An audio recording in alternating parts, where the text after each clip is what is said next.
A decade ago, the West African country of Nigeria criminalized homosexuality. Same-sex marriage carries a 14-year prison term. Showing same-sex affection in public is punishable up to 10 years behind bars. This practice has no place in our culture, it has no place in our religion, it has no place anywhere in Nigeria and generally even on the African continent. So if nobody knows what counts as a crime. So Nigerian-born Chukwuebuka Ibeh, or Ibuka as his friends call him, was only 14 when the bill was passed. Thank you so much. Now 24 and living in St. Louis, the Washington University master's graduate and teaching fellow revisits post-military Nigeria in his first book, Blessings. The gay coming-of-age novel is a story of love, shame, redemption, and fierce family bonds, all against the buildup of the Same-Sex Marriage Prohibition Act. I first thought, boy, that's pretty brave to write this book. So how has it been received in Nigeria? Were you afraid of any backlash or threats? And has that happened? It's a book I always wanted to write, but the reason why it took me so long to finally write it, apart from being young, was also that I was really worried about what the reception would be. I wasn't confident that at least a certain group of people would have my back. It was nail-biting, and I was thinking, do I really want to do this? But I felt that the more I thought about it, the more I came up with reasons not to do it, the more it felt important to do it, I think. It's a novel that is filled with a lot of adversities. So despite what the larger society says, despite the law, his mother sees him and loves him regardless, and that is a blessing.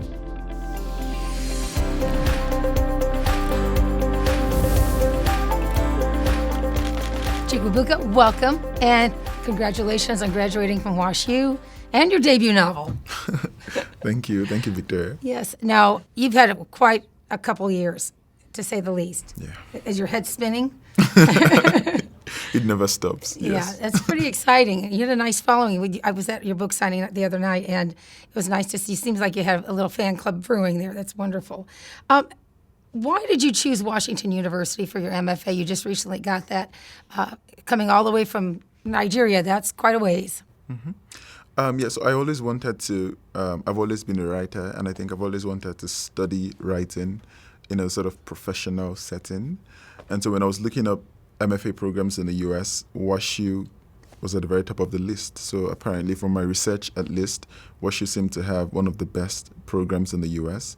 And I also, I admired the professors there and the work that they had done. And I also had friends who tried to get in but didn't, or did get in, but basically the consensus was that they spoke very highly of the program. So I took a chance and applied, and I was really shocked to get in. It's pretty competitive then, because my understanding is, I didn't know this till I went to your book signing, that there are very few MFA, which is a Master's of Fine Arts. Is it in creative writing? Yes. There are very few programs offered around the country, so kudos to you for getting in. So you had to show them some of your works, because you do have works before your first debut, this first novel. Yes. Mostly magazine? Yes. So I had, prior to writing the novel, I had published a couple of short stories, and that's like one of the things that you attach in your application packet. Have you always wanted to write a book? Was that like, this is what I want to do? Or was it, I just love telling stories? I think it's a mix of both. That growing up, I just loved telling stories to my friends, to my family, to my classmates. And so initially it was just that innocent, wanting to tell stories, wanting to entertain people with my imagination. But then growing up, I think the more I read stories, the more I read books, the more I saw that this is something I want to do. I could do this, if and then you had I think there was a generation of contemporary Nigerian writers who were writing around the time I was growing up, and I was really fascinated and inspired by the work that they were doing, and I wanted to do something like that. When you were telling your stories to your friends, to your family, to whoever would listen, were you as descriptive as you are in the book, or has that evolved, or was it more animation for you because you're physically telling a story? How would you describe your metamorphosis? That's a very good question. I think it has definitely evolved. I would like to think that the main soul of my storytelling is still there. The main, for instance, even as a child, then I always wanted to tell stories that got people, stories that moved people. So I would hope that I still have that hasn't changed. But definitely I would say that the style has changed. The way I go about it has changed. As you said, when I was telling the stories physically, for instance, there has to be a lot of reenactment of what I was telling or acting out what I was telling to capture people's audience. But with a book, you don't have that luxury because you're not going to be performing your sentences. So you have to then rely more on your power of descriptions or making your characters come to life on the page, not off the page. That's when you're reenacting. So that has evolved, especially since coming to WashU too and having learned from some of the best professors in the US, I have been able to refine my craft. So yeah, a bit of both. It's that the fundamental heart of my prose, I hope, is still the same, but the way I go about it has definitely changed. So how did you get the discipline at such a young age? And at the ripe old age of 22 is when you finished this book, correct? Am I right? Yeah. Yes. You weren't in school when you were writing it, though, because something called COVID came up, right? Yes. And it actually, in a weird way, helped you, didn't it? It did. Explain that. I know, of course, the COVID pandemic was a time of monumental tragedy. But in Nigeria in particular, it came with lockdown, I guess in everywhere in the world. And so I think what helped me really was a lockdown that came with COVID, because then that meant that I was in school prior to the lockdown. And so lockdown meant that I no longer had to go to school. I had all this time that time that I could then channel into productive time. And so what I did was, it also helped that around the time, a short story I had published earlier that had sort of gone viral on social media was picked up and read by an editor from the UK, from Penguin Random House. And she loved it and reached out to me asking if I had, something longer that she would like to consider for publication.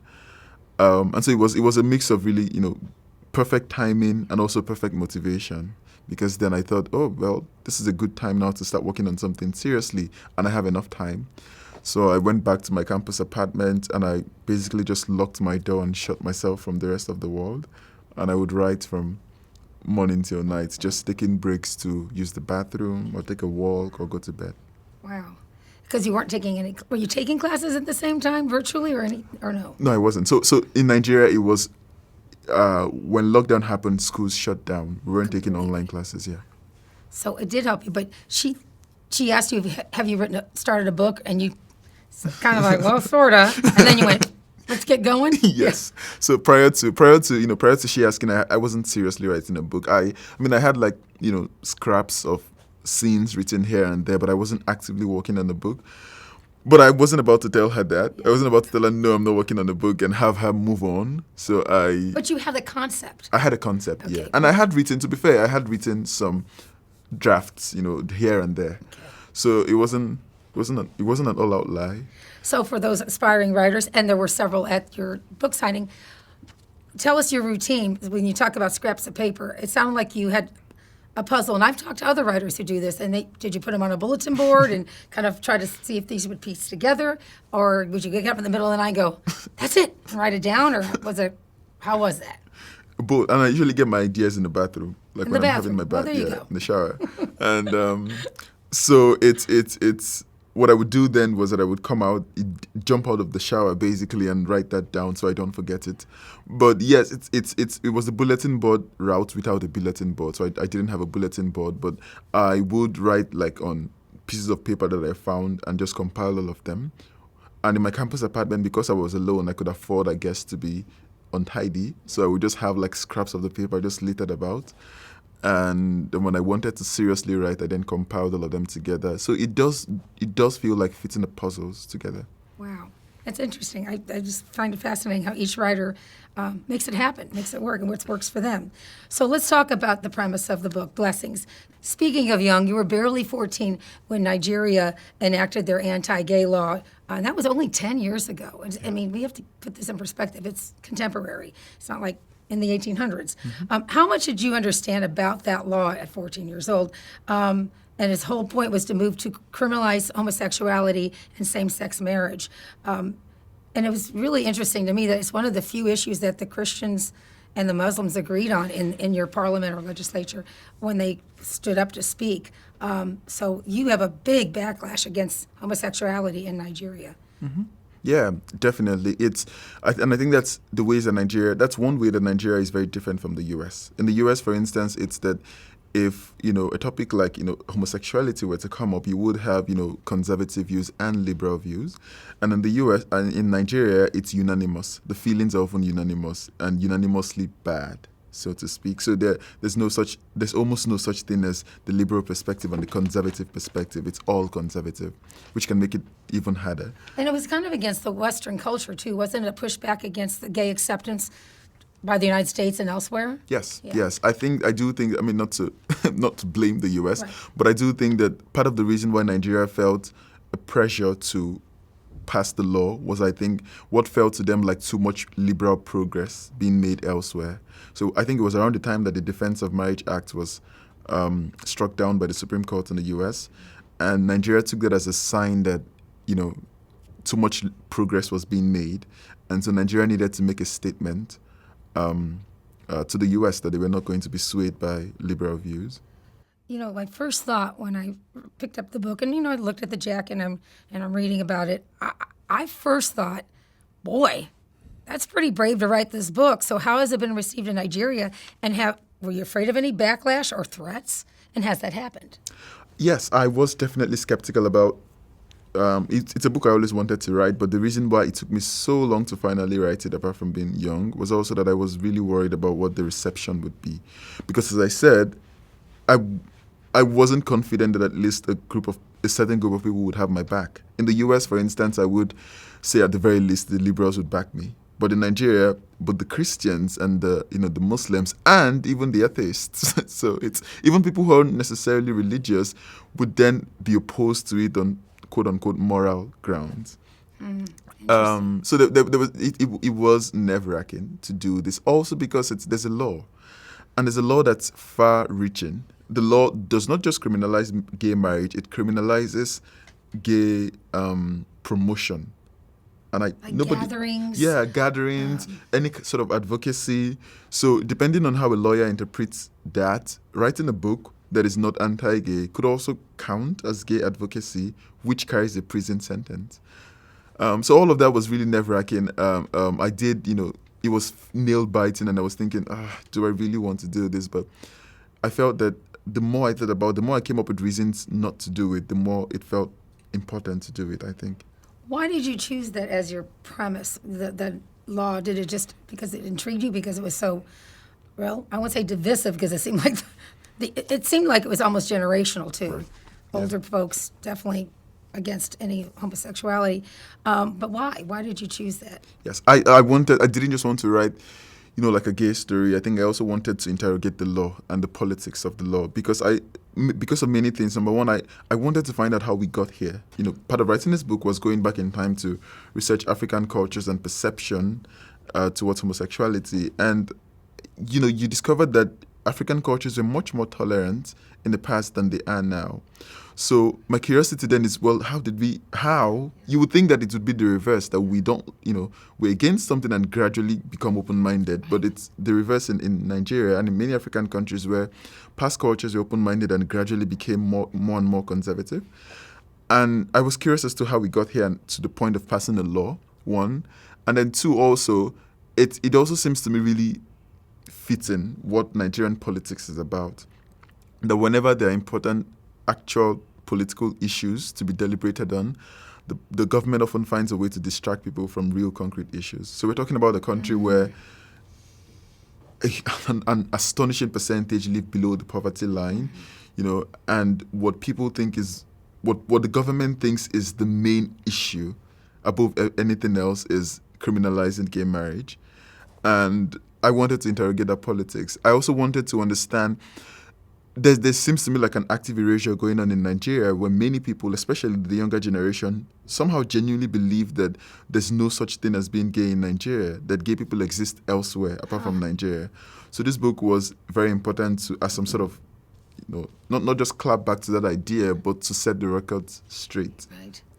Almost a validation. But have you had any backlash? And I think you said you did a book signing there, or tour. Mm-hmm. So you felt safe? You felt okay? I mean, how was it going through Nigeria?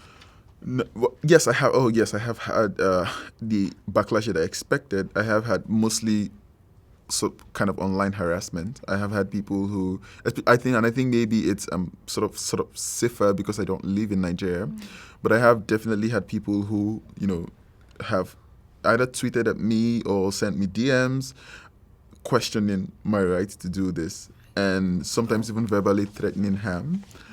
So yes, it's. But on the other hand, as much as that has been the case, I have also just been delightedly surprised by other reactions to the book. I have had Nigerians who believe that it's about time that a book like this was written. So, and it's nice to hear that because of I was so worried about writing this book, and to have Nigerians who like it and who accept it and who promote it in Nigeria is just very inspiring. What, did your family back you, your friends, or did they say, Ibuka, what are you doing? It's still an ongoing conversation, I think. Really? Yes. Interesting, because it does make for a great dynamic with our main character. Am I saying his name right? Obiefuna? Yes. Me.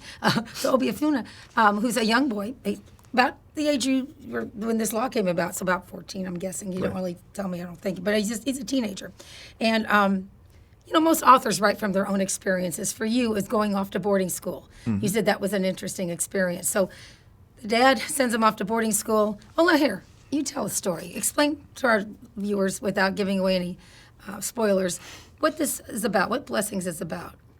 Yes, so Blessings is about a young boy who is growing up in Nigeria and who discovers from a young age that he doesn't quite like what other boys like. He doesn't feel the way other boys feel, isn't interested in sports, prefers to dance, and it sort of causes, and also likes other boys, and it sort of causes tension between him and his family, especially his father, who disapproves of this, and decides that one of the ways to help him is to help him and punish him is to send him to a very conservative Christian boarding school so that it would fix him. And he goes off there, and it turns out to be this very toxic environment where you have, to say the least, where you have people who take either are taking advantage of him sexually or just abusing him physically. A very confusing time for him. Exactly, yeah. Because he sort of knows who he is, but he's trying to figure it out, and yet he denies it at the same time. Yeah. I mean, he's kind of all over the place. I felt for him. Yes. It was the struggles. Yeah, and it's that when he finally leaves the boarding school and goes to university and is now sort of has some sort of understanding of himself, the law is passed. So it's almost like going back to square one and now having to survive and not go to jail. Yes, and was it based on my experience? I did go to boarding school, but the circumstances were different.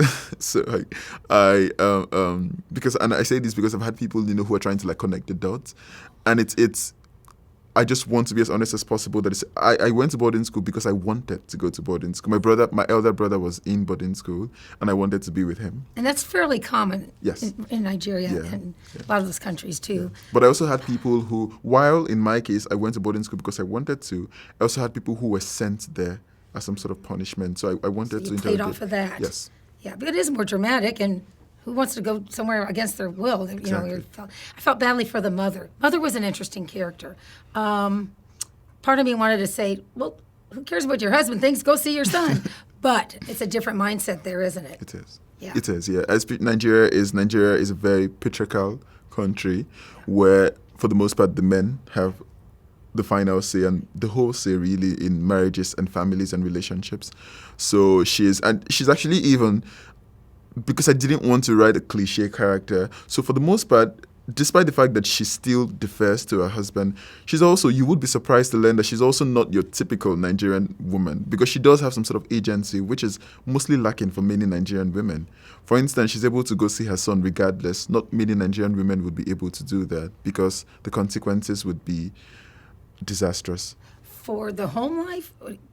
For the home life and for the women. The women could get into serious trouble for basically going against their husband's word. Yeah, you get that impression. It reads beautifully. You feel each character, including his relationship with his brother, who they're completely opposite. But the underlying thing, and I don't want to give it away, there is I won't say a twist at the end, but the father whom you really, it's easy to dislike and go, there is love there. I'll just say that without giving anything away. And it shows, but the communication between he and his wife, oof, that was tough for me too. Is that typical too, you think?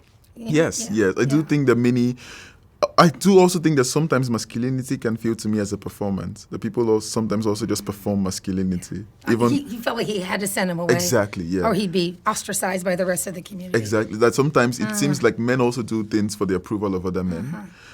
So it's because I genuinely, my conception of this character, the father character, was a man who actually genuinely loves his son. Like they tried for a really long time. He thought he was doing the best thing for him. Yes, exactly. Yeah. They tried for a really long time before they were able to have this son. So it's hard not to care for something that you tried so hard to get. But then he often feels, apart from his growing up, which made him believe that certain things were bad and not to be encouraged, he also thought that he had to do some things, number one, for the benefit of his son and for the approval of society. Yeah. So pressure from his generation, and yet pressure for these, young kids who are suppressing how they feel and can't act on that. Yeah. Let's talk about the title, Blessings. Was this the original title? No, it wasn't.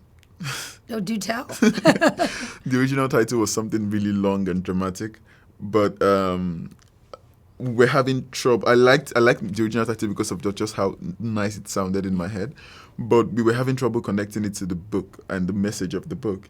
And then my editor came up with a really brilliant idea of Blessings and explained her reason for coming up with it. And what is her reason? Yeah, so the reason is that it's a novel that is filled with a lot of adversities, but at the same time the main character is still able to find moments of joy and moments of ease, in all of that.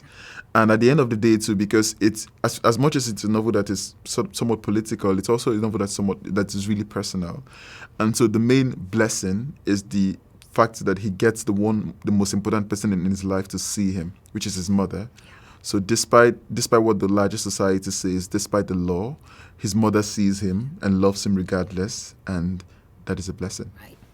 But also the little twist with the patriarch, too. Exactly. In the end, I won't say anymore.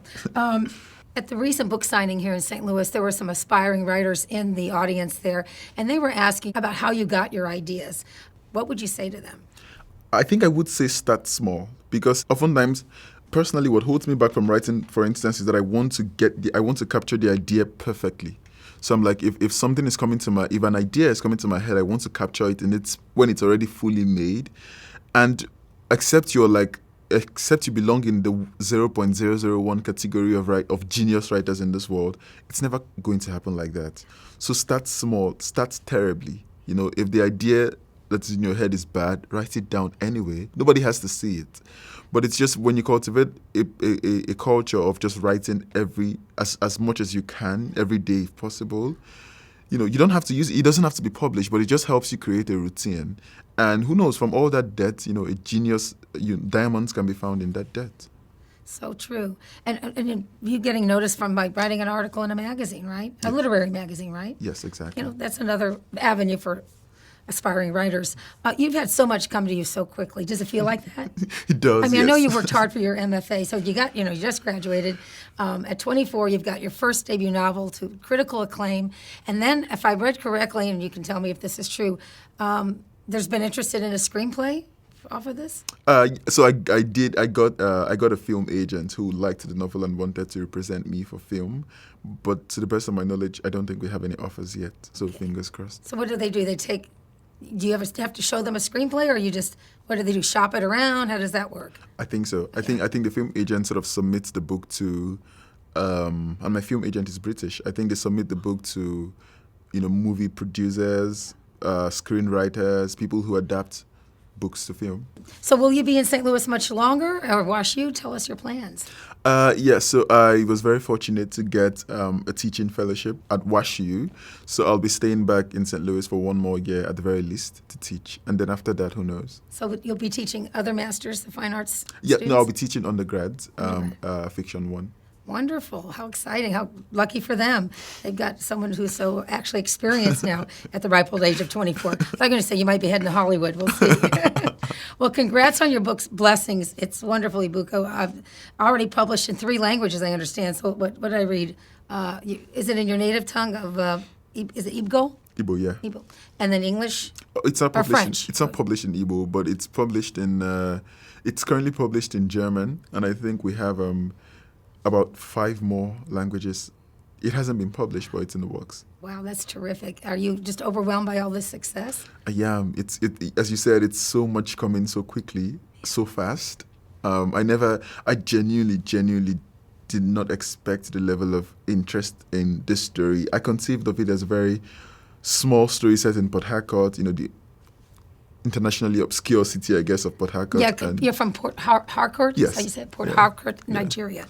And is it on the water? Where is that? It is. Yeah, It's sort of on the water, yeah. Yeah. Well, the book is excellent. It's a quick read, too. So book clubs out there should pick it up and take a look. And it's wonderful. So good luck to you. Good luck on your future publications. Thank you, Buko. Appreciate it. Thank you so much, Victoria.